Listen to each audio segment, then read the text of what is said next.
Mitos atau fakta? Mitos atau fakta? Selamat datang di Mitos atau Fakta. Silakan komen. Bismillahirrahmanirrahim. Bertemu lagi dengan kita semua. Terima kasih sudah mau mampir. Tidak ada maksud untuk menggurui. Kami hanya menyampaikan apa yang kami pelajari dan apa yang kami baca. Tentu kita sebagai orang Islam harus mengenal dengan junjungan kita, penghulu kita, pemimpin kita, Nabi kita, Rasul kita, Muhammad, yang mana beliau memperjuangkan agama Islam yang bisa kita terapkan di diri kita sangat luar biasa. Beliau membawa kita dari kegelapan menuju cahaya. Dan tentu kita tahu bahwa Nabi Muhammad, beliau mempunyai ayah yang bernama Abdullah dan mempunyai ibu yang bernama Aminah. Dan tentu kita tahu bahwa Nabi Muhammad penutup para nabi dan rasul. Tidak ada lagi nabi sesudah rasul.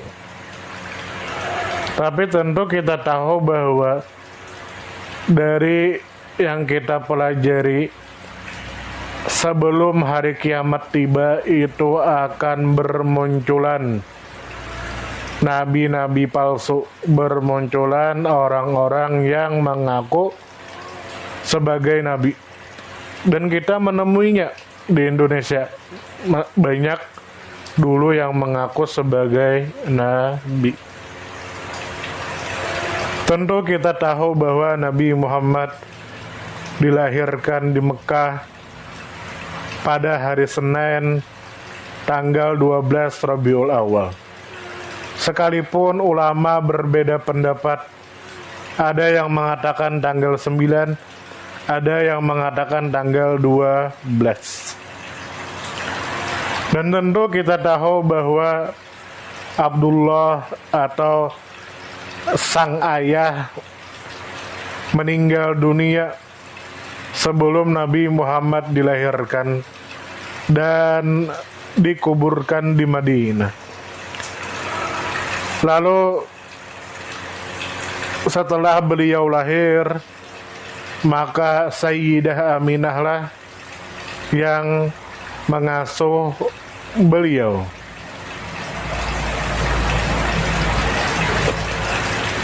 Nah, dikarenakan di Arab itu ada tradisi, akhirnya Nabi Muhammad diasuhlah oleh seorang perempuan yang bernama Suwaibah al-Aslamiyah. Dan Suwaibah inilah yang menyusui Nabi. Nah, karena tradisi Arab dulu seperti itu. Kemudian sesudah diasuh oleh Suwaibah al-Aslamiyah, beliau diasuh lagi oleh Halimah as-Sa'diyah. Tentu kita tahu bahwa ketika Nabi Muhammad berumur 6 tahun, maka wafatlah atau meninggallah ibu beliau, yaitu Sayyidah Aminah di Abwa. Lalu ketika wafatlah, maka Nabi Muhammad dipelihara oleh Ummu Aiman dan ditanggung oleh kakek beliau. Lalu ketika Nabi Muhammad berumur 8 tahun, maka meninggallah kakek beliau, dan akhirnya beliau diasuh oleh paman beliau yang bernama Abu Thalib. Nah, Abu Thalib. Tentu kita tahu itu. Nah, tentu kita tahu itu. Dan kita mengetahui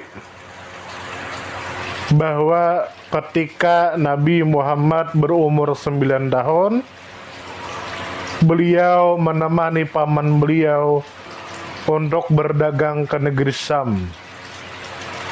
Lalu di tengah jalan melihatlah seorang pendeta yang bernama Buhaira,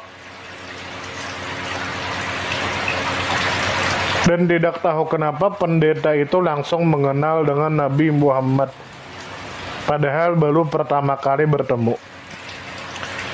Akhirnya diceritakanlah kepada paman beliau. Akhirnya mereka kembali ke tempatnya untuk menghindari hal yang tidak diinginkan. Dan tentu kita mengetahui bahwa ketika Nabi Muhammad berumur 25 tahun, beliau kembali melakukan perjalanan dagang milik Sayyidah Khadijah. Setelah kembali dari perjalanan dagang dengan keuntungan yang luar biasa, maka Sayyidah Khadijah jatuh cinta dengan Nabi Muhammad sebab beliau mendengar dari teman beliau yang bernama Maisarah, karena Maisarah yang menemani Nabi dalam perjalanan berdagang. Akhirnya Siti Khadijah setelah mendengar cerita dari Maisarah, akhirnya jatuh cinta dengan Nabi Muhammad. Akhirnya menikahlah Sayyidah Khadijah dengan Nabi Muhammad, yang mana pada saat itu Sayyidah Khadijah berumur 40 tahun. Beberapa tahun kemudian, ketika Nabi Muhammad berumur 35 tahun, beliau bersatu dengan suku Quraisy dalam mendirikan Ka'bah, dan beliau yang menjadi pemberi putusan di antara mereka tentang peletakan batu Hajar Aswad pada tempatnya. Karena waktu itu para pemuka Quraisy berselisih atau berdebat siapa yang meletakkannya. Lalu tentu kita tahu bahwa Nabi Muhammad itu terkenal di masyarakat dengan sifat terpuji beliau. Banyak masyarakat menghormati beliau, sampai-sampai masyarakat memberikan gelar kepada beliau dengan gelar Al-Amin. Dan tentu kita tahu bahwa dari kecil sampai beliau dewasa, beliau terhindar dari perbuatan jahiliyah, perbuatan-perbuatan yang tidak pantas.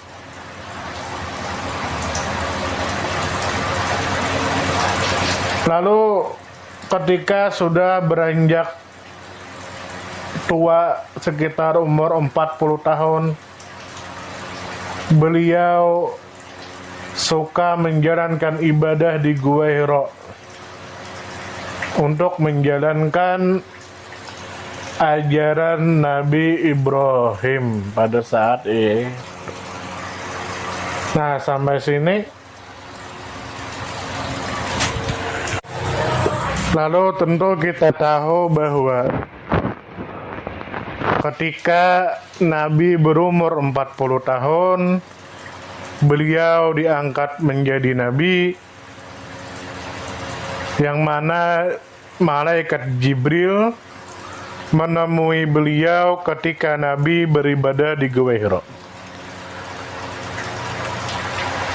dan malaikat Jibril mengajarkan kepada Nabi tentang bagaimana beliau harus memimpin manusia menuju ke jalan yang lurus. Lalu para ulama terjadi perbedaan pendapat. Apakah Nabi dimulai dengan dakwah secara rahasia, bersembunyi-sembunyi, atau secara terang-terangan? Pendapat pertama, Nabi dimulai dengan berdakwah secara terang-terangan. Ini pendapat pertama, yaitu dengan beliau mengumpulkan keluarga beliau di atas bukit. Nah, itu pendapat pertama. Sedangkan pendapat kedua, Nabi itu dimulai dakwah dengan sembunyi-sembunyi, tidak secara terang-terangan. Lalu tentu kita tahu bahwa yang pertama yang beriman kepada Nabi Muhammad adalah istri beliau, yaitu Sayyidah Khadijah. Lalu setelah itu berimanlah Sayyidina Abu Bakar, lalu berimanlah Sayyidina Ali bin Abi Thalib dan Sayyidina Zaid bin Harisah. Setelah 3 tahun berdakwah secara sembunyi-sembunyi, tidak secara terang-terangan, barulah Tuhan menyuruh Nabi untuk berdakwah secara terang-terangan, yang mana Nabi berdakwah kepada kaumnya dan mengancam mereka dengan azab akhirat. Tatkala turun ayat yang artinya ancamlah atau berikanlah peringatan kepada keluargamu yang dekat-dekat.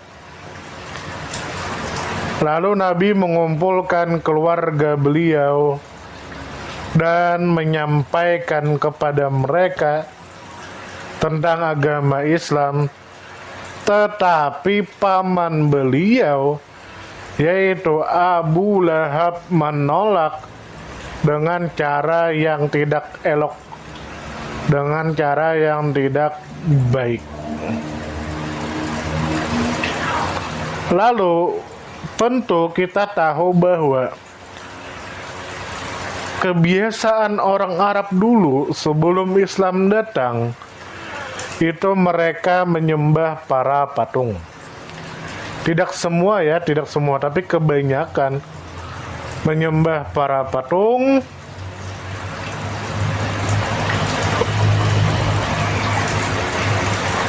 membunuh anak perempuan mereka karena mereka menganggap anak perempuan adalah aib dan menyusahkan.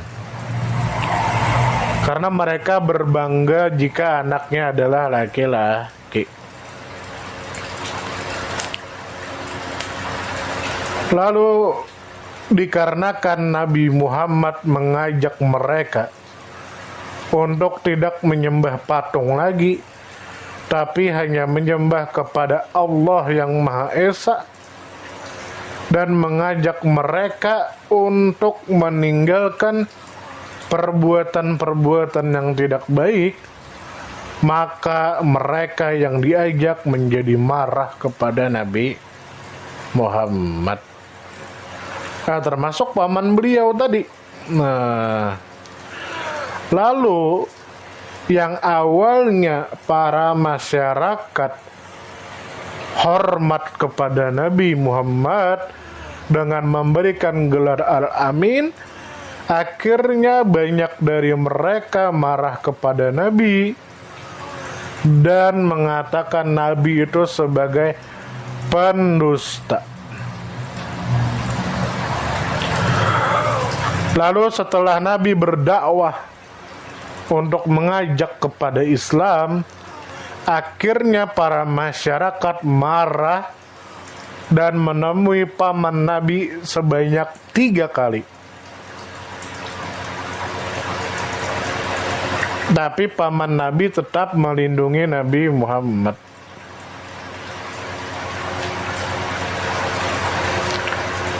Lalu tentu kita tahu bahwa semenjak itu mereka mulai terang-terangan menyakiti Nabi Muhammad. Mereka mulai mengejek Nabi Muhammad. Tapi Nabi Muhammad mengatasi mereka dengan sabar, tenang, dan memaafkan. Memang ini berat. Nah, tapi dari sini bisa kita ambil suri tauladan bahwa jika sebaiknya kita bisa berlapang dada, bisa bersabar, maka itu lebih baik daripada kita marah-marah, daripada kita membalas ejekan orang, yang mana itu bisa menurunkan nilai diri kita yang sebenarnya. Nah, coba kita lihat Nabi Muhammad tetap tenang ketika diejek. Nabi Muhammad sabar ketika disakiti. Nabi Muhammad suka memaafkan. Maka apakah kita bisa seperti itu? Apakah kita bisa seperti itu? Terkhusus untuk orang-orang yang bergelar ulama pewaris para nabi. Jangan hanya kalian itu ingin mewarisi kehormatan perempuan dan lain sebagainya, tapi kalian tidak mewarisi akhlak Nabi. Ayo coba lihat di berita di TV, di TikTok, di YouTube, snack video dan lain sebagainya, di surat kabar kita buka lihat. Tidak sedikit seseorang yang dikatakan sebagai ulama, kiai, tuan guru, habaib, tapi mereka tidak mencontoh akhlak Nabi. Buktinya apa? Buktinya mereka berkata kasar. Buktinya mereka mengucapkan kata-kata yang tidak baik. Buktinya mereka mengucapkan bahasa binatang, kebun binatang dan lain sebagainya. Coba bayangkan seseorang yang bergelar sebagai ulama pewaris para nabi, tapi tidak mencontoh akhlak Nabi. Buktinya mereka suka mencaci maki, suka mengadu domba, suka memecah belah umat, suka berkata kotor, bahkan ada kiai yang menghamili santriwatinya, bahkan ada ustadz yang menyetubuhi santriwatinya, bahkan ada habib yang selingkuh dengan istri orang. Dan semua itu ada di berita. Lihat berita, semua itu diberitakan, masuk berita. Hai, kalian itu adalah pewaris para nabi, tapi kenapa kalian seperti itu? Contohlah Nabi Muhammad memperjuangkan agama Islam dengan mengorbankan segalanya, sedangkan kalian menjalankan agama tapi memanfaatkan itu. Buktinya ada oknum kiai yang menghamili santriwatinya, ada ustadz yang menikmati santriwatinya, ada habib yang selingkuh dengan istri orang. Hai, Anda itu ulama pewaris para nabi, kenapa seperti itu? Mana akhlak Nabi? Nah, semoga kita bisa mencontoh akhlak Nabi sebelum kita meninggal dunia, dan semoga anak kita menjadi pewaris para nabi. Lalu tentu kita tahu bahwa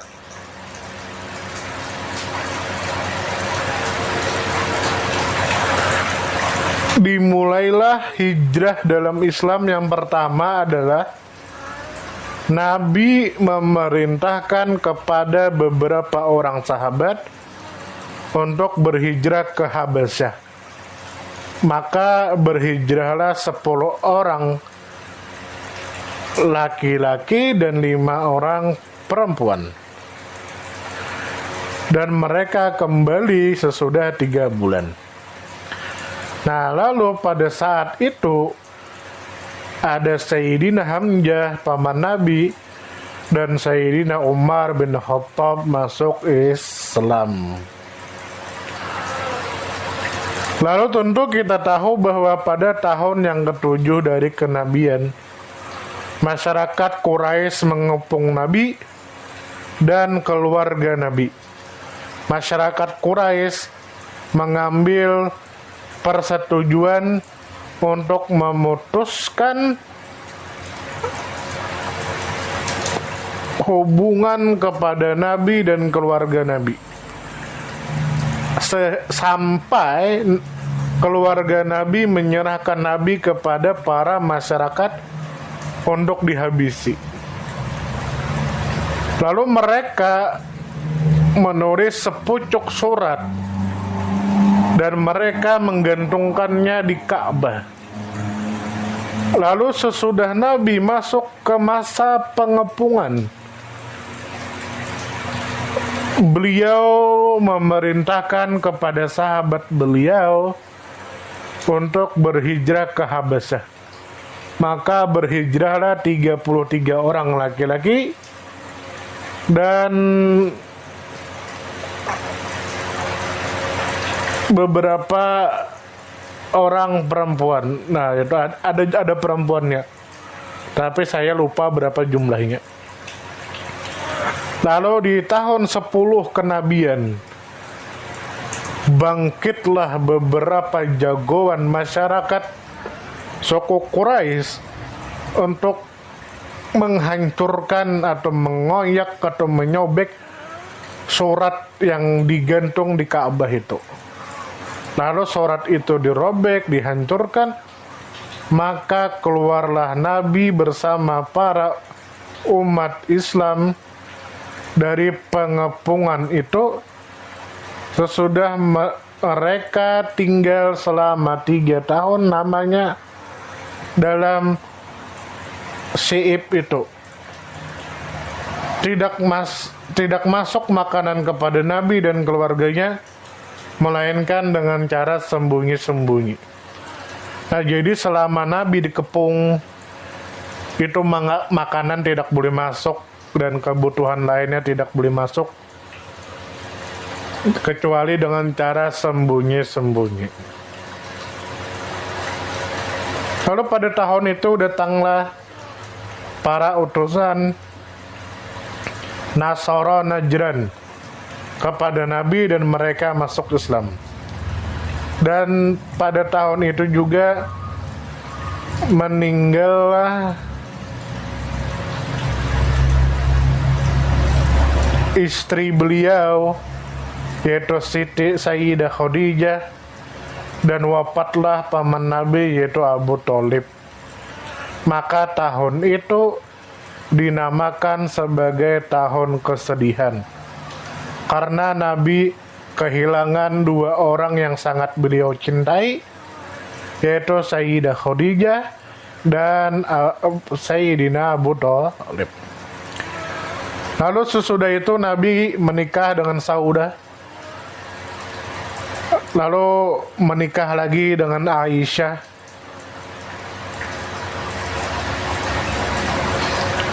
Setelah beberapa waktu, ternyata paman beliau yang menjaga beliau wafat. Akhirnya sesudah wafat paman Nabi,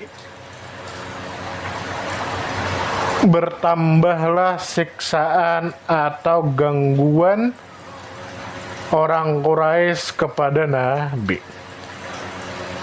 Lalu Nabi berpindah atau berhijrah ke Thaif untuk menuju Bani Saqif. Nabi tinggal sebulan di antara mereka dan mengajak mereka untuk masuk Islam. Tapi mereka menolak, bahkan mereka menyakiti Nabi dan melempari Nabi dengan batu. Lalu Nabi kembali ke kota Makkah. Pada tahun ke-11 dari kenabian, Allah memuliakan Nabi Muhammad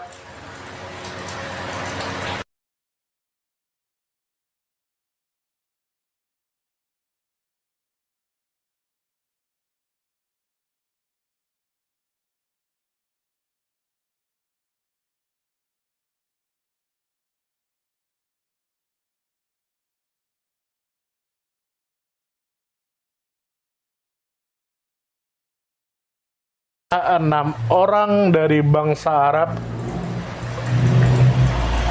Madinah.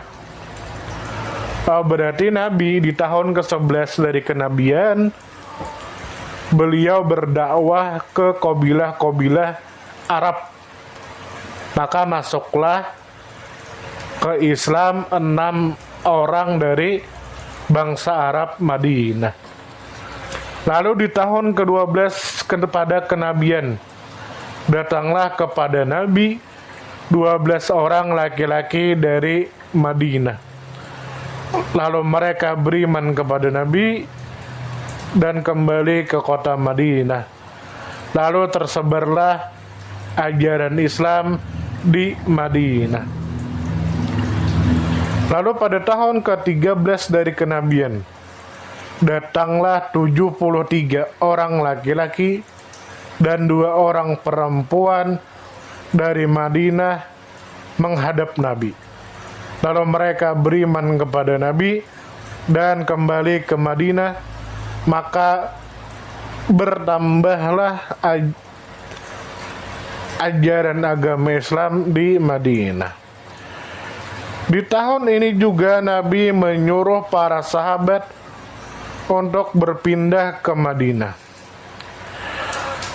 Beberapa waktu kemudian, orang-orang Quraisy mendengar tentang hal itu, lalu mereka mengambil keputusan untuk membunuh Nabi. Maka Nabi berhijrahlah ke kota Madinah bersama Sayyidina Abu Bakar. Dan di tengah perjalanan, Nabi dan Sayyidina Abu Bakar bersembunyi di gua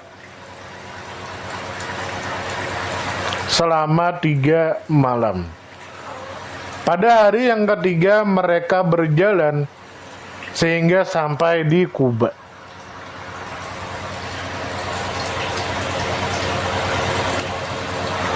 Lalu pada hari yang kedua dari Rabiul Awal,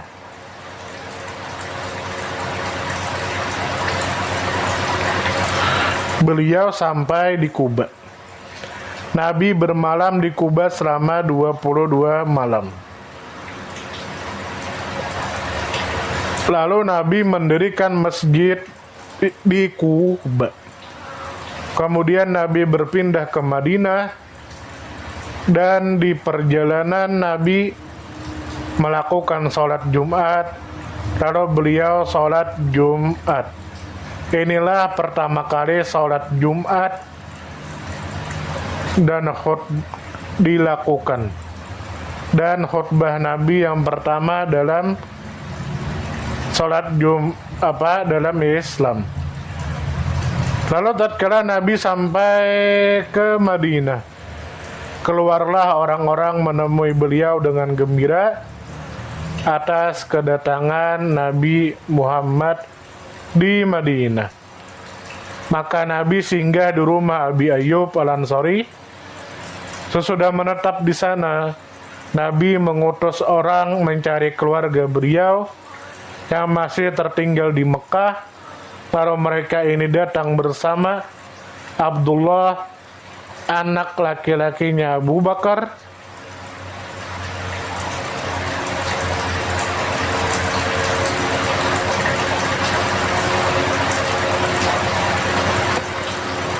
Lalu Nabi mengetahui bahwasanya ada orang-orang yang ingin berhijrah juga ke Madinah, tapi dihalang-halangi oleh orang kafir Mekah atau orang-orang musyrik Mekah.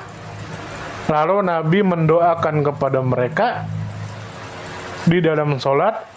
Maka inilah asal mula dari kunut, atau yang sering disebut dengan kunut nazilah. Nah, akhirnya Nabi berjuang di kota Madinah sampai beliau membesarkan agama Islam dan beliau wafat. Nah, dan diteruskan oleh para sahabat.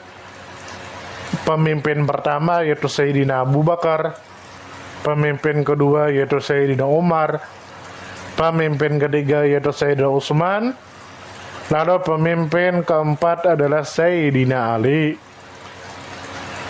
Di zaman Sayyidina Ali muncullah ilmu nahwu, dibukukan Al-Quran dengan Mushaf Utsmani yang kita baca sekarang. Nah, dari sini semoga kita bisa menambah kecintaan kita kepada Nabi Muhammad, dan semoga berkat kita mengetahui perjuangan Nabi Muhammad untuk memperjuangkan agama Islam, khususnya untuk orang-orang yang bergelar ulama pewaris para nabi, maka harus benar-benar menghargai agama Islam dengan cara salah satunya tidak menjelekkan agama Islam. Di antara perbuatan yang tidak menjelekkan agama Islam adalah para pemuka agama memberikan contoh yang baik. Sebab jika para pemuka agama seperti kiai, ustadz, tuan guru, habib, dan lain-lain melakukan perbuatan tercela, tidak mencontoh akhlak Nabi, maka yang diserang orang adalah Islam. Oh, ternyata Islam seperti itu ya. Oh, ternyata Islam seperti ini ya. Akhirnya Islam menjadi buruk. Hindari itu. Jangan sampai Anda yang bergelar ulama pewaris para nabi mencoreng nama Nabi, mencoreng nama Islam. Bertobatlah sebelum Anda mati. Semoga kita disehatkan badan, dilancarkan rezeki, dikabulkan segala hajat. Semoga kita masuk surga. Semoga kita semua terhindar dari perbuatan yang tidak baik. Semoga kita bisa menjalankan ajaran Nabi dan akhlak Nabi sebelum kita mati. Salam damai. Bismillahirrahmanirrahim.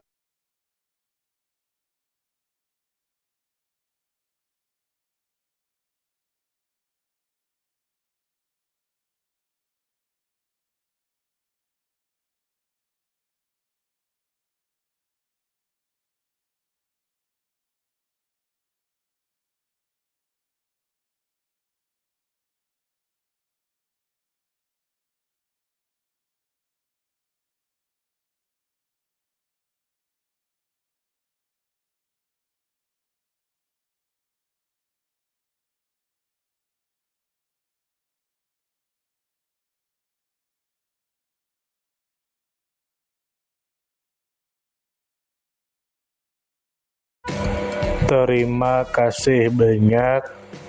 Mohon maaf jika kami ada salah. Perbedaan pendapat di kalangan umatku adalah rahmat. Kasih sayang. Terima kasih. Mohon maaf jika ada salah. Salam damai. Silakan share, komen, like, subscribe. Salam damai. Mitos atau fakta? Mitos atau fakta Terima kasih sudah mampir di Mitos atau Fakta.